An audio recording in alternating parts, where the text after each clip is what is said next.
this a case of like it was a fluke, they got 2 goals or whatever it is, it's happiness, mistakes, whatever it is, and then Milan fell apart because they felt that fragility again, they started getting scared? Well, it's hard for them to change the impetus of the game at that point, right? Because you look on their bench, and maybe he could have brought on Leao sooner, but other than I don't that, know if that would have changed too much. what else is he going to do? I think there's fluke in football. It's one of those things. There's luck in football. There's also circumstance. I mean, Brozovic has that second to take that volley, because actually Castillo and Çalhanoğlu have swapped roles during an attack, and they're trying to swap back again. And there's a moment when he's lost, but then it still requires Brozovic to hit the most incredible volley. It requires something special.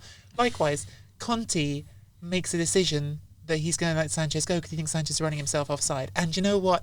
It is marginal. It is so tight. So there's all of these things that are marginal, but I do agree with Gab. Fundamentally, I think what changed in this game is you can see 2 goals like that back to back, and it can't not change your psychology. It can't not change your way of thinking in that moment. On top of which, after that, we do get the point. In fact, before that, because the Brozovic goal, we do get the point, which I was saying before, Inter have some individually superior talents. Like that Vrij goal, I mean, he couldn't repeat that if he did it 100 times, but it's extraordinary. It's an extraordinary He scored goal. a goal like that for Lazio, I think, if I'm not mistaken. Didn't he score in the first? But that's such a talent to do then, either way. Why is he disrespecting the Vrij? He's a great defender, but that's an incredible header. It's an incredible header. It is an incredible header. But he is the best centre-back in Serie A.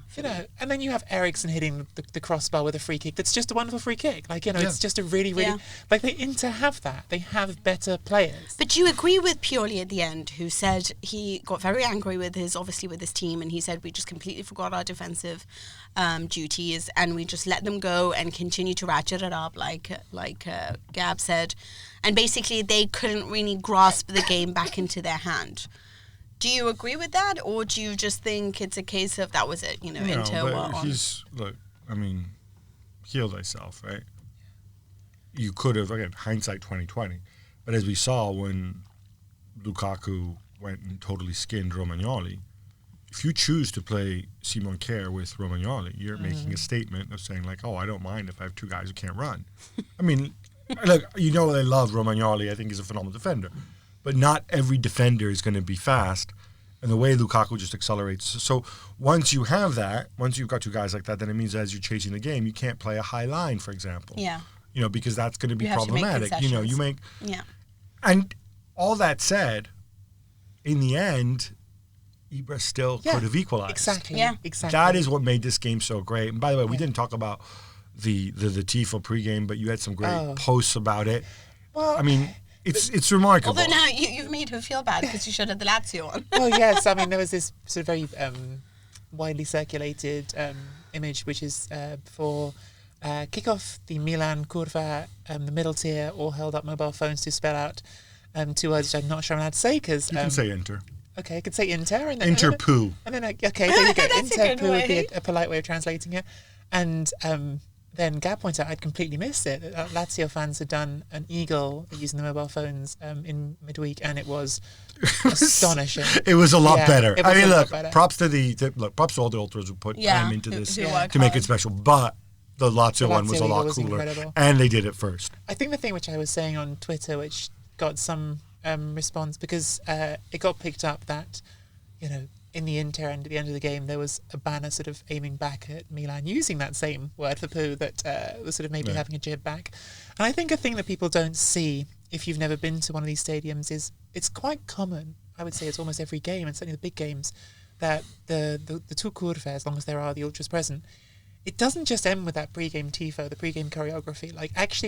Very often they've brought smaller banners and they will continue to send smaller messages, back and forth to each other through a game. And it's a thing that you can't really pick up you're watching on TV. It's a thing that would be very intrusive to put in TV, but it's another fun thing that you get from the stadium experience. Just on an ending, to end this wonderful derby, a lot of people had flown out to watch this game. Obviously, there were some great people in the audience. We saw Koeman, we saw Mancini.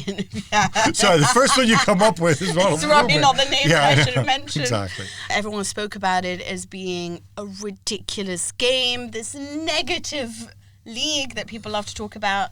You have a wonderful stat, Gab, to tell us that there's more goals actually in Serie A, or a quarter more goals. It's not what makes it better. I mean, I think actually that stat was within the context of what Sam Allardyce said about Pep Guardiola going to Juve, which to bring more attacking we'll flair. get there, yeah.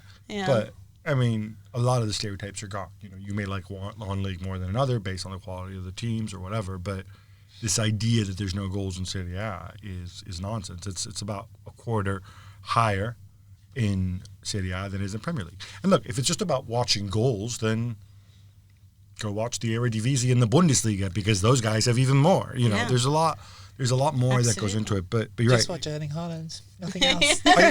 Just get him on player cam and you'll be good. Well, he didn't score this weekend. Oh God! So his career's already declining. It's already over. That's it. Thanks so much for watching ESPN on YouTube. And for more sports highlights and analysis, be sure to download the ESPN app. And for premium content and live streaming, subscribe to ESPN Plus.